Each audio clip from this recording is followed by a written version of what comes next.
My father was taken from me, and I never saw him again. Later, when I was 6 years old, my mother was taken away from me before my very eyes. That's Robert Ratonyi, MIT class of 63, SM 64, Course 2, Sigma Alpha Mu, Graduate House in Westgate. During this episode, we will hear his chilling first-hand account of the Holocaust, an eventual journey to freedom. Bob had countless opportunities to be crushed by the cruelty around him, yet somehow he persevered through courage, hard work, intelligence, and the goodness of good people. As you're about to learn, luck played a crucial role too. In order to produce this episode, I had to ask an 83-year-old man to reopen wounds that, in his own words, will never heal. A webcam interview felt inadequate, so I traveled to Atlanta, Georgia to meet him in person. A word of caution. This episode plunges deep into dark subject matter.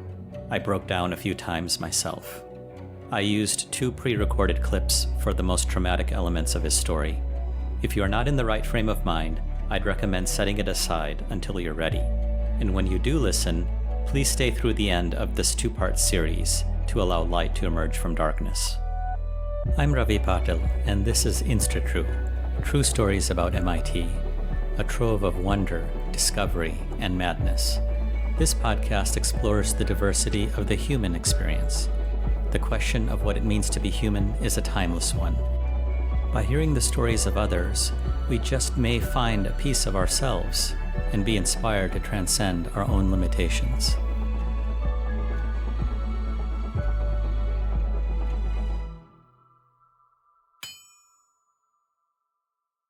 World War II began in September 1939, but anti-Semitic forces had already been in play. Bob's story begins in Hungary. Also, his original last name was Reichman, which he later changed to Ratonyi. You'll hear both. 1938 was an important year because that's when I was born. But there were 2 important events that happened that year. One of them was that in March, Germany took over Austria, and it was a clear signal to the world that Hitler had ambitions to expand. The second major event was in November 1938, the Kristallnacht, the night of the broken glass. And this was an organized pogrom across Germany and Austria, where during 2 days, the Nazis organized riots in every major city and every small city, and they attacked Jewish homes, they burned hundreds of synagogues, they destroyed thousands of businesses, and about 30,000 Jews were deported. Budapest is 125 miles from Vienna.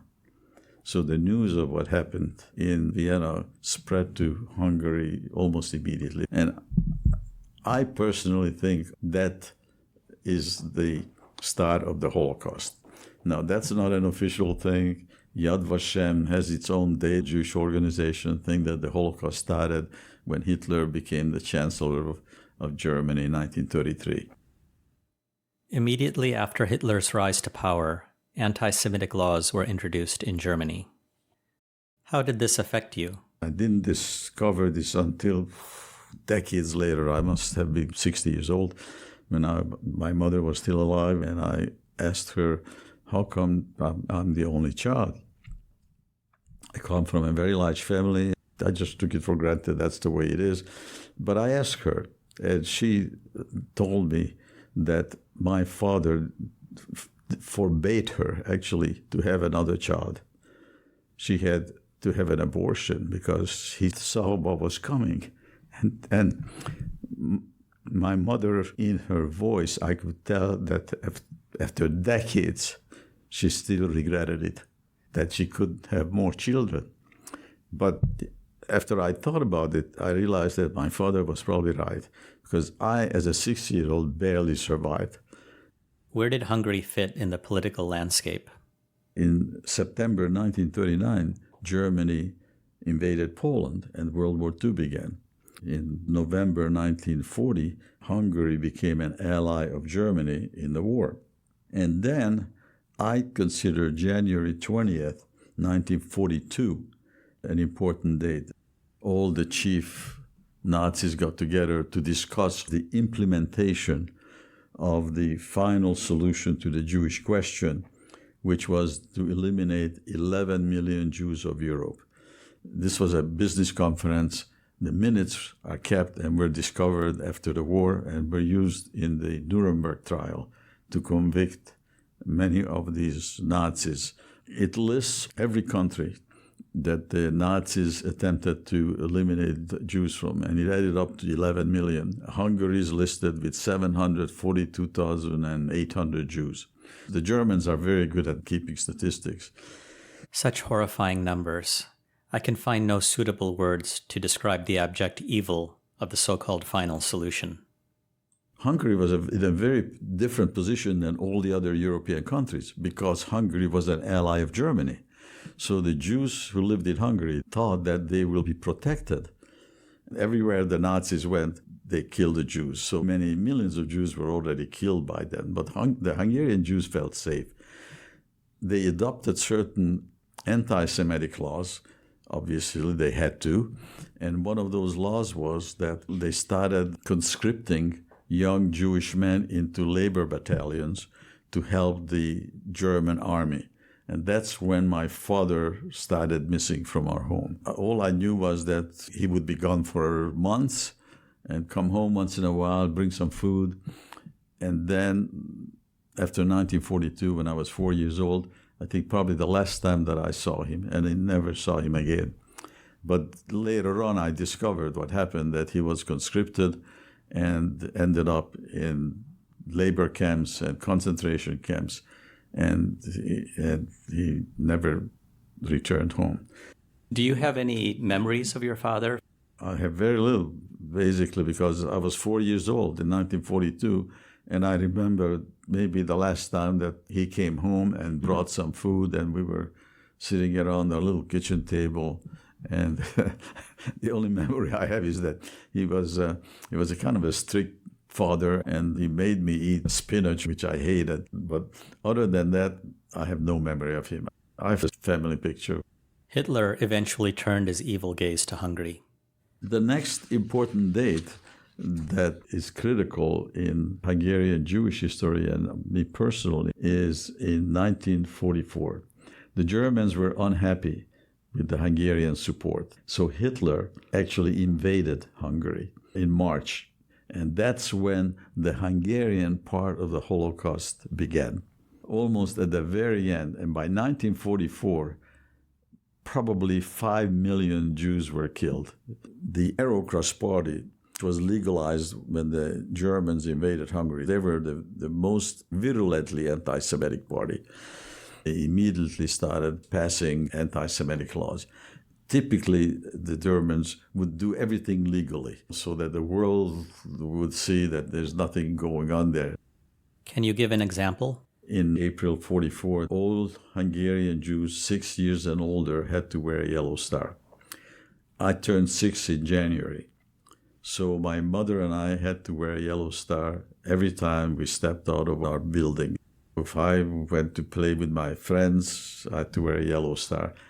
My mother didn't explain things to me. All I knew is that I had to wear one. But this neighbor of mine, Bundy Fleischman, who wasn't 6 years old yet, desperately wanted to have one. And he kept complaining. He said, how come Robbie can have a yellow star and I can't have one? The innocence of a child can be so heartbreaking. How naive we were. We had no clue what that meant. The horror of the Holocaust was about to enter Hungary. During the late spring, early summer of 1944, the Germans decided how to deal with the Hungarian Jews. They knew that they had to deal with the Hungarian Jews carefully because there were 700,000 of them, and they didn't want them to know what happened to the rest of the Jews that already were gassed and killed in the various death camps. So the plan was to divide this into two phases. Phase one, they decided to go into the smaller cities and the countrysides, but not Budapest. By then, Budapest had about 230,000 Jews because some came from outside of the capital and moved in with their families, like a couple of my aunts. And during 90 days, they managed to round up close to 500,000 Jews and deport most of them to Auschwitz, the closest death camp to Budapest. It's only 250 miles as the crow flies. And it was done in such a hurry. Hungarian Jews were rounded up, told to bring some clothes with them, and they were told that they were going to settle someplace else. But by the end of June, 400 to 500,000 Jews were taken out of the country. So what was left was the Jews of Budapest. And that was phase two. And in order to prepare the 230,000 Jews who now lived in one city, the plan was to first move them into special yellow star houses. So they selected in each district a number of homes, mostly where Jews lived. And the gates of each of these houses had a big yellow star. Christians who lived there had to move out, and then the Jews from other places moved in. Mr. Leszko was an architect, a well-educated man. He became a big Nazi supporter. He joined the Arrow Cross and ended up in some kind of a leadership position. And he had an exception. They did not have to move out of our building. They were the only Christian family that remained in our building. And one day, my mother told me this many years later. She ran into Mr. Leszko as he was passing by, and Mr. Leszko told my mother, "Mrs. Reichman, pretty soon you will be happy to polish my boots." And my mother never forgot it. And of course, there was the reference that soon they're going to come for us and she'll be taken away. And that certainly happened. As if deportations weren't enough, Budapest was in the middle of a war zone. In the summer, 1944, a bombing began. And that was a terrible thing. 60% of Budapest was destroyed. The American bombers came during the day, the British came during the night, and my mother and I were left there, wondering what happened to my father. And we were just trying to save our lives by going down into the cellar every time the siren went off. And it was really life in that situation, because at one time the bomb actually hit our building right above the cellar. And I never forget it. We came out and we looked up and we saw this bomb. The front of the apartment crumbled, and you could look at the bomb that was lodged on the floor, and the other half was hanging down on the apartment below. And it was probably bigger than I was at the time. And luckily, it didn't detonate. But if it came through and detonated, I wouldn't be here to speak to you, because we would have been gone. Bob and his mother lived to see another day, allowing enough time for the Holocaust to arrive at their doorstep. In October 1944, Hitler decided to put the Arrow Cross in charge of Hungary. And that's when the real danger began for us. The Nazis immediately started rounding up women and teenager boys who were still in Budapest. My childhood innocence was shattered on October 10, 1944. Someone was banging on our door, yelling, "Everybody get out," sometimes early dawn that morning. I was scared. I knew that it was not an air raid because I didn't hear any sirens. So my mother and I got dressed and we stepped out our door onto the courtyard and joined the other Jewish women and children standing. Then I heard orders. Someone shouting, "Everybody in a signal line." And my mother stood next to me on my left, holding my hand. The next thing I remember is one of the soldiers shouting again, "All grown-ups, 2 step forward," and left. And my mother stepped forward, my hand slipping out of her hand. I remember started to cry, joining the other children. The next thing I remember is the women started marching toward our gate, and there was a soldier standing next to me who put his hand on my head and said, "Don't cry, little boy, your mother will return." And although his words were prophetic, they didn't console me. I continued to cry, and I tried to keep my eye on my mother as she disappeared through our gate. And this was the last time that I saw her until the summer of 1945. After your mother is taken away from you, you had no adults around you. What did you do immediately? I honestly don't quite remember because I was in shock. We were lined up in front of our little apartment, and I'm sure I went back to our apartment and I was probably crying and maybe even fell asleep. Who knows? But obviously I was in some kind of shock. All I remember is that in the morning, a good friend of my mother, Julia, showed up. And Julia lived in our building. She knew my mother's parents, a Spitzer family. And she said she's going to take me to my grandparents' place and asked me to put my clothing in a bag. And when the curfew allowed us to go out, Julia took my hand and we walked from the outskirts of the city into the inner city where my grandparents lived. And we walked hours and hours. For the first time in my life, I saw the destruction of Budapest. These buildings destroyed and streetcars thrown all over the place. And I was so fascinated by this that, frankly, I think I forgot that my mother was taken away. I was just taken by the sight because I knew the city. My mother used to take me to see my grandparents quite frequently, and we used to take 2 streetcars. It was like a 45-minute ride. So it took us hours and hours to walk there. And I never forget that sight of what happened to the city. And so that's how I was saved by Julia. She was an older lady. They didn't take her because of her age, because they knew that all these women who were taken will be marched on foot to an Austrian labor camp. And so luckily, if Julia wasn't there, I have no idea. I don't think I would have survived because there was nobody there to take care of me. When I arrived at my grandparents' place on October 10, they knew that their youngest daughter, my mother, was gone. And I didn't know anything what was going on, but I thought I was safe and I felt secure.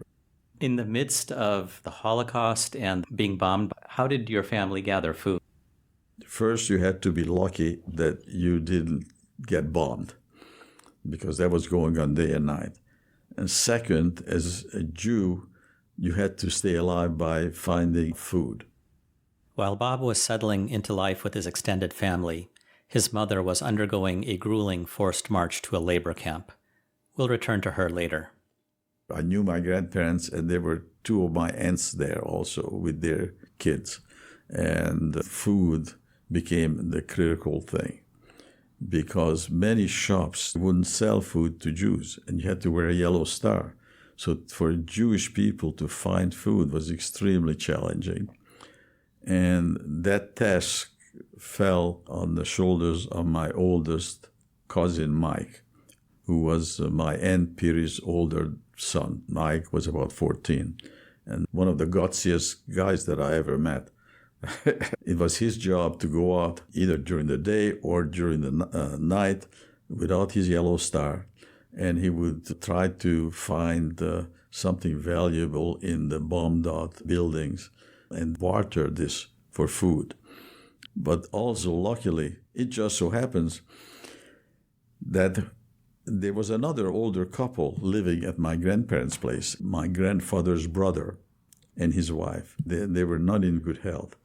And one of the sons of this couple was a tough guy himself, very tall, very big, blonde, blue eyes, didn't have any of what you would call Jewish features. And somehow or other, he managed to get an ID, and he actually joined the Aero Cross and had the uniform.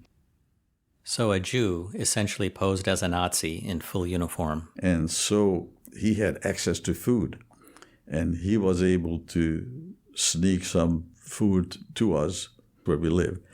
But that time, all the Jews had to move into the ghetto. But the conditions were so terrible there that Lotzi, my mother's cousin, made arrangements for us to get out of there. And we moved into one of the Swedish protected houses. And that was because Lotzi was able to secure some Schutzpasses for us. The Schutzpass is in German name for safe pass.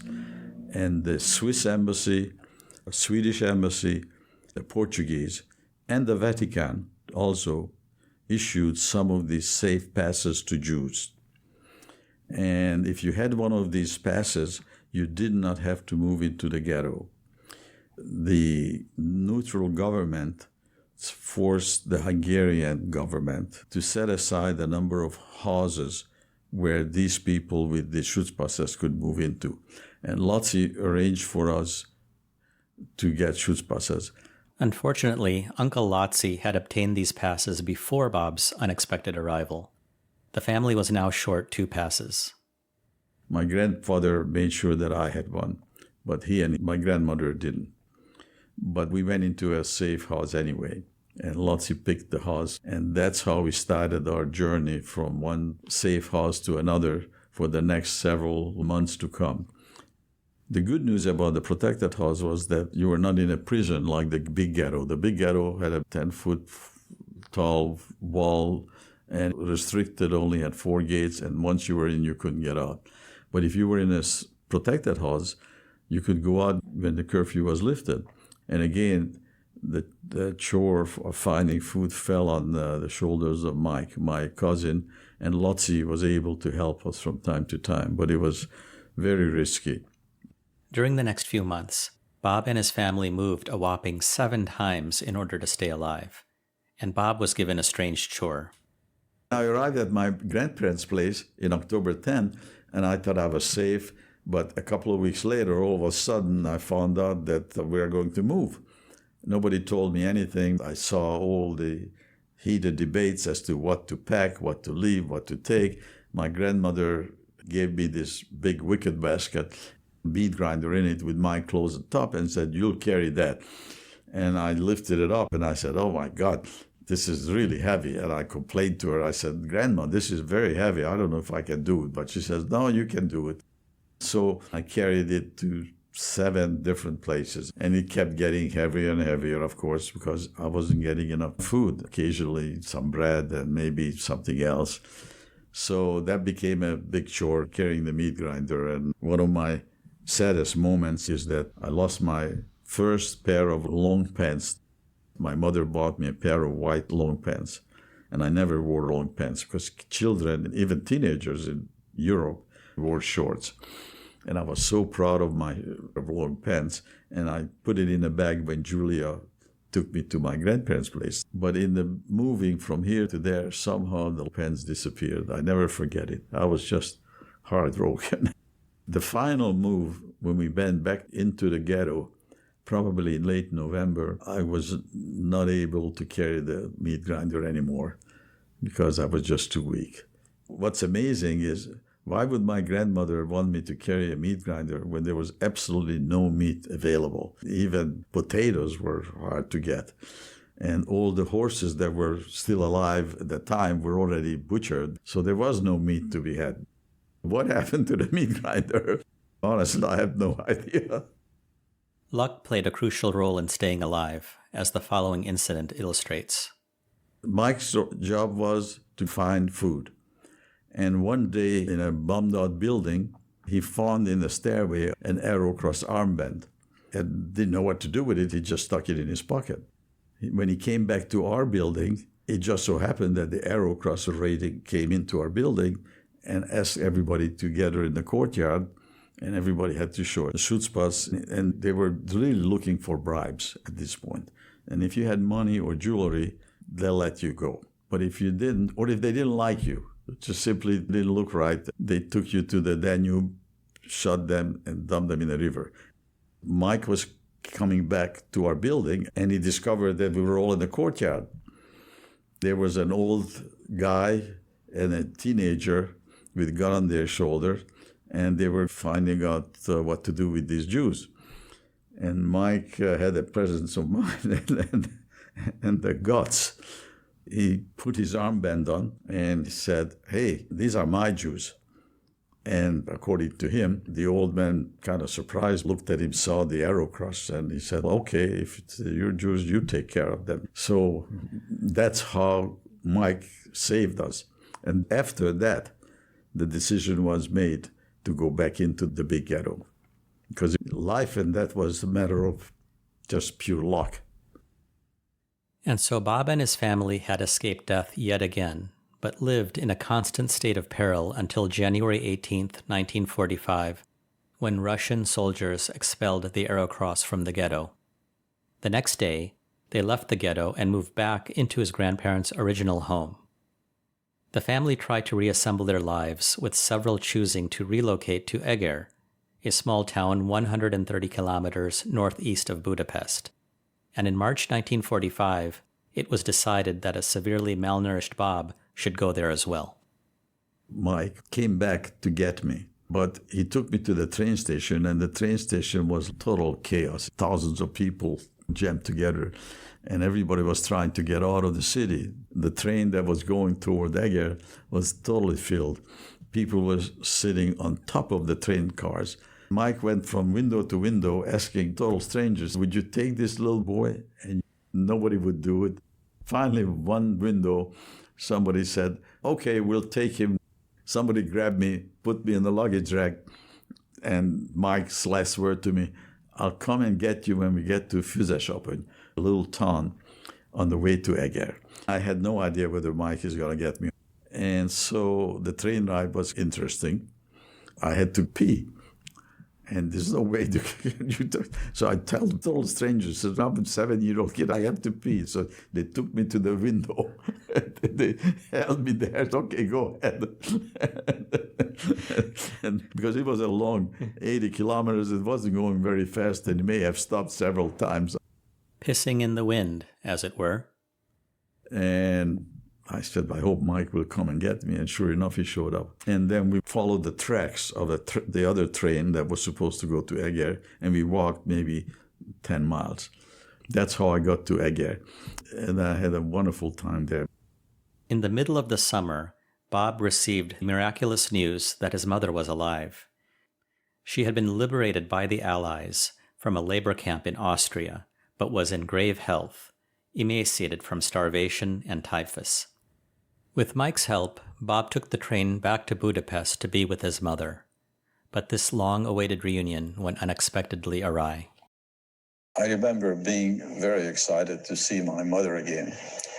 I was waiting at the door of my grandparents' apartment when Uncle Bela, one of the 2 surviving brothers of my mother, arrived pulling a wheelbarrow and announced, "Look, Robbie, here's your mother."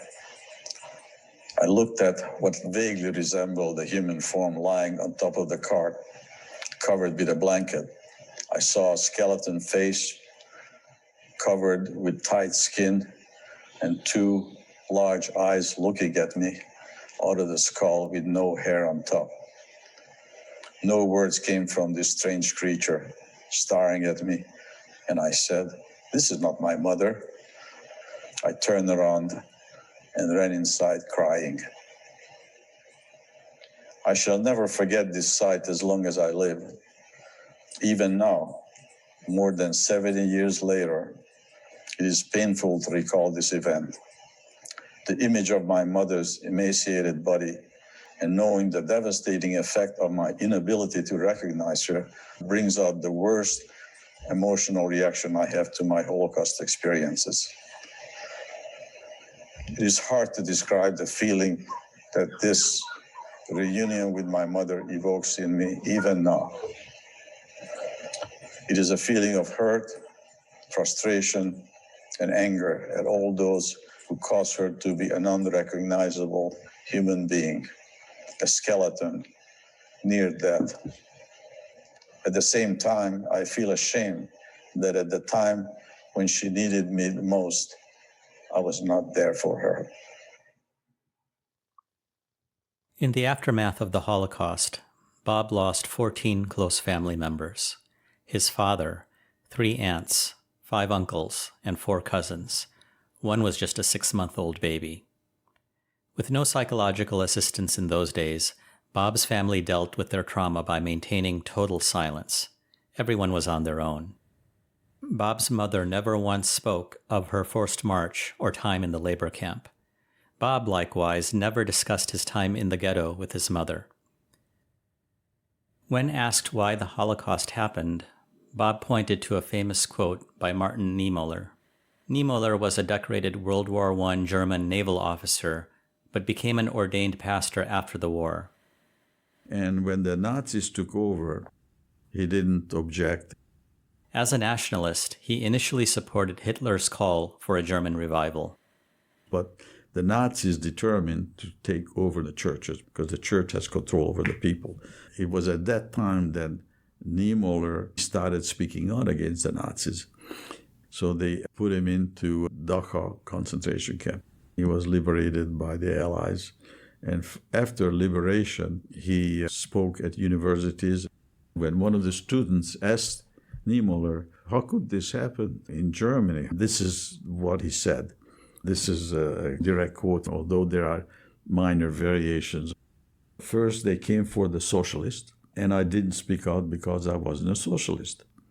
And then they came for the trade unionists, and I didn't speak out because I was not a trade unionist. Then they came for the Jews, and I didn't speak out because I wasn't a Jew. And finally, they came for me, and by that time, there was no one to speak out for me. The lessons are that apathy is one of the biggest dangers under the Nazi dictatorship. A lot of people knew what was going on. They didn't speak up.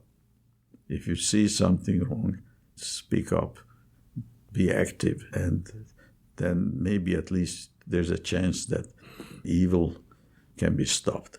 But unfortunately, history has shown us that is not the case. There were more than 20 genocides in the 20th century. The Holocaust is just one of many, but the really sad part is that it continues in the 21st century. Already we had at least 4 genocides, one taking place right now in China with the Uyghurs, and what happened in Yugoslavia, Bosnia and Serbia and Macedonia. A Spanish-American philosopher George Santayana said that those who don't remember the past are condemned to repeat it. What can we do to avoid future genocides? I've done a lot of thinking about this. I studied all the genocides, and I was looking for the common theme. And the only thing I could find was that not a single genocide took place in a liberal democracy. I studied more than 20 of them. The only way to stop genocides and prevent them is by laws, liberal laws that will not allow the emergence of a dictator like Stalin or Hitler. I came to the conclusion that there is evil and good in every human heart, including me, and probably including you. We are humans and we're not perfect. The evil and good in our hearts is separated, metaphorically speaking, by a thin line, and it's so easy to cross that thin line. We Americans are lucky. I love America so much. America is an exceptional country, not because our people are different than the people anywhere else, but because of our laws. And I'm in love with the Declaration of Independence and the Constitution. It's unique. And as long as we can hold on to that, I think we're safe. So I teach my kids to pay attention, learn the law, understand why it's important to maintain these laws, because only by laws we can control evil. Do you have hope for the future? I do. I'm an optimist. But I tell you, recent changes in the world situation, it makes me wonder. We have to be very smart and very careful to maintain our freedoms because it can so quickly disappear. Holding on to a free democratic society is not an easy thing. I have become less optimistic in the last few years, having seen what's going on in this country, when I realized how genocides continue around the world. But yet at the same time, I maintain an optimistic belief that we will solve all these issues. In part 1 of this episode, you've heard how Bob Ratonyi navigated unspeakable evil as a mere 6-year-old. But his story is far from over. In part 2, you'll observe unyielding determination as Bob journeys to freedom. Stay tuned for his childhood in communist Hungary, daring escape to Austria, and triumphant arrival at 77 Mass Ave. You'll discover a gracious and wise man who made the decision to choose happiness. See you next time.